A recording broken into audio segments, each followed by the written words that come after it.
Alright, to start off our lesson today, we have a quick review up there. I want you to tell your group what is the difference between text features, which we've been working on, and text structures that we focused on yesterday. Okay, take a couple minutes, talk with your group. Okay,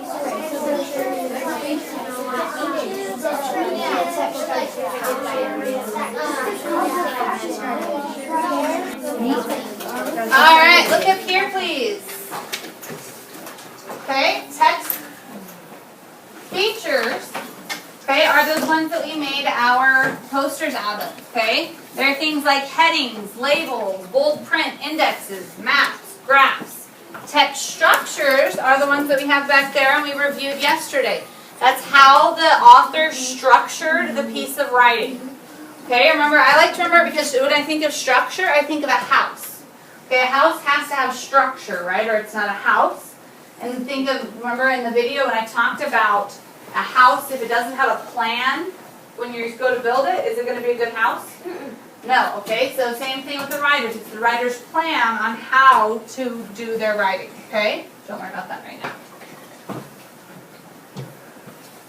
Alright, we are working on standard today, continuing this, RI 5.1. Quote accurately from a text when explaining what the text says explicitly and when drawing inferences from the text. Remember, we're really just focusing on, to start our year, what the text says. To help us with that, we are going to be doing some close reading, okay? Remember, we have been talking about reading like a detective. What do you think I mean when I say close reading? Talk with your group.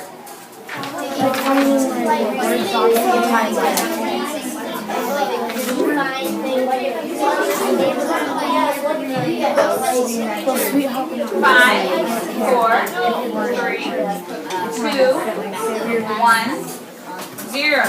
Raise your hand if you have a guess as to what I mean when I say close reading. What do you think I'm talking about? Grayson? When you close reading, it's like when you're focusing, like you're down into the depths.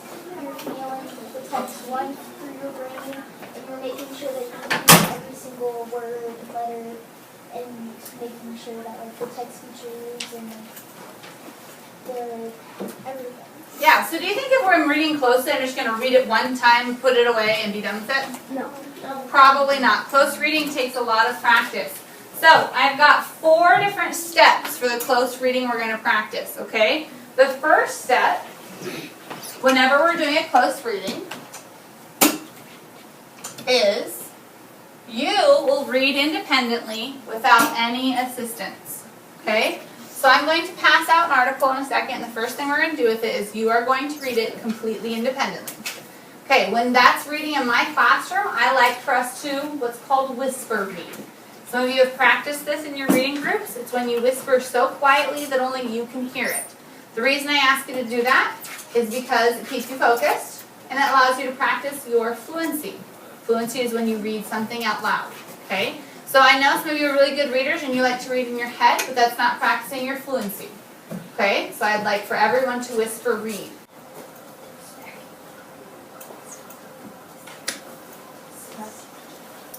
Alright, so you have just finished your first read of the text. You read independently without assistance. Everybody's eyes to the board. Let's look at the second step for close reading.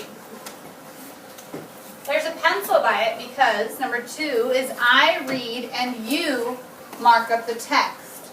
So I am going to read this article out loud to you, okay? And you are going to mark up the text. Well, Mrs. Hurley, how do we mark up a text? Let me show you how we mark up the text. There are a few different ways you can mark up a text. First, you're going to use a pencil, okay? We'll use our fun highlighters and markers and stuff later, but for our first marking up of the text, we're going to use a pencil, okay? As I read out loud, if you come to something that you have a question about, maybe you're confused as to what the sentence is meaning, what the author is meaning, you're going to write a question mark, okay? If you get something shocking, which I think in this article there's quite a bit of shocking stuff, you're going to use an exclamation point, okay? If you find something that you think is the main idea of the article or something that is very key, important for you to know as the reader, okay, like a key clue. I am going to put a star by it. If you come to an unknown word, Cameron, we're going to circle it, okay? So that might be you don't know what the word means, okay, or you don't understand how the word is used in this situation or sentence, okay? Then the last one is figurative language, which we'll get more into later. But if you find a simile, a metaphor, onomatopoeia, any of those things in there, you can put a smiley face by it and we'll talk about those. Okay? Let me show you an example. So here's the first paragraph that you guys have, right? Okay? So let's look at the first. I'm going to kind of skip the introduction here. Let's go down here to this middle part. It says a timeline of terror. Okay? And if I'm confused with what they mean a timeline of terror, I might underline that heading and put a question mark there. Because that's something I'm wondering. Why do they need a timeline of terror? Okay? Then the next part it says 8:45 a.m. American Airlines Flight 11 crashed straight into the upper floors of the North Tower of the World Trade Center in New York City. Well, first of all, this whole paragraph right here is like, wow, that is shocking, okay? But also I have a question about that. My question is, why would someone do this? Okay? So, this is my thinking. Is my thinking going to be the same as Miles' thinking? No. Is Miles' thinking going to be the same as Avery's thinking? No. There is no wrong or right way to mark up the text, as long as you're marking up the text as we go. Okay? If I come to a word I'm not sure of, like maybe, let's see, I understand what the word world and trade and center mean, but I'm not sure what the World Trade Center is altogether. That might be something that I circle, the World Trade Center.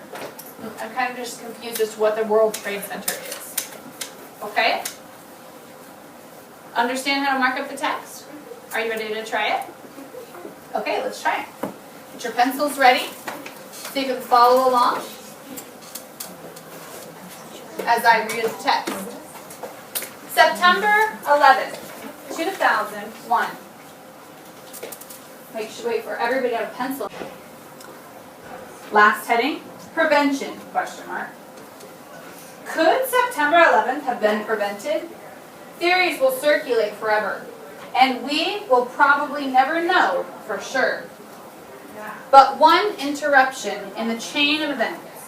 For example, if one hijacker had been detained by security and not allowed to board the airplane, and the day may have been just another beautiful Tuesday. I think it's so much cooler. I'm not talking just yet. Hold on to your thoughts for a second. All right, so let's take a look here.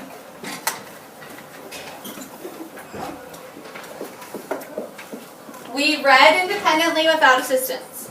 Number 2, I read, you marked your thinking of the text. Let's see, I need someone who did a really good job marking up the text. Really doing a good job thinking while they were reading here.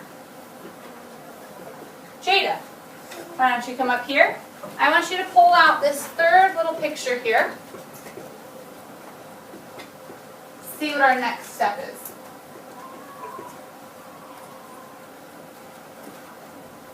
All the way over. Yes, good job.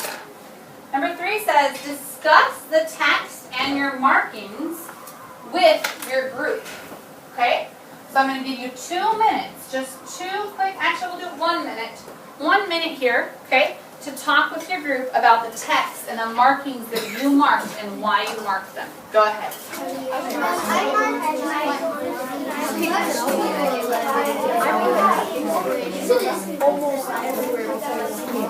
going to split you guys into 2 groups, okay? So I want you 3 over here talking, and I want you 2 over here.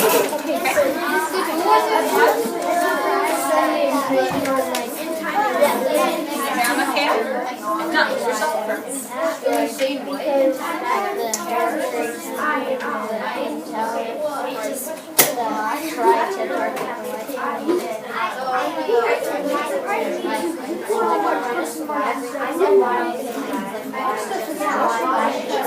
Some guy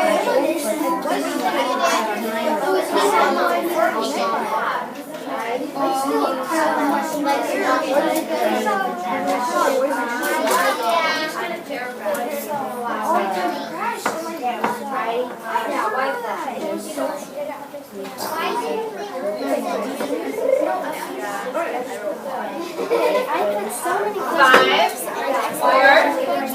3, 2, 1, 0. I think we have a great start in this discussion, and we're going to continue on Monday. Monday, we're going to look at some ways to have a really good discussion about a piece of text. Some different key things that we need to keep in mind, okay? But your ticket to recess right now is raise your hand if you can tell me, why do we need to do close reading? What is the purpose of close reading and reading like a detective? What do you think?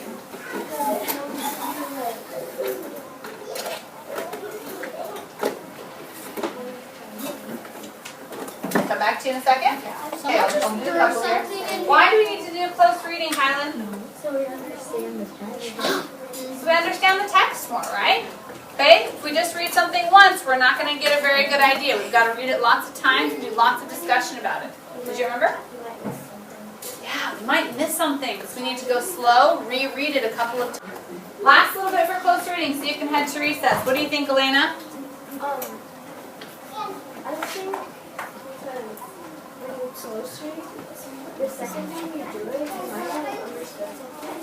And then when you read the rest of it, you understand when you come back, and then you understand it. Exactly. Nice job, guys. We're going to continue this close reading session on Monday. So where should you put these papers? Reading In your reading folder. Thank you. Yep.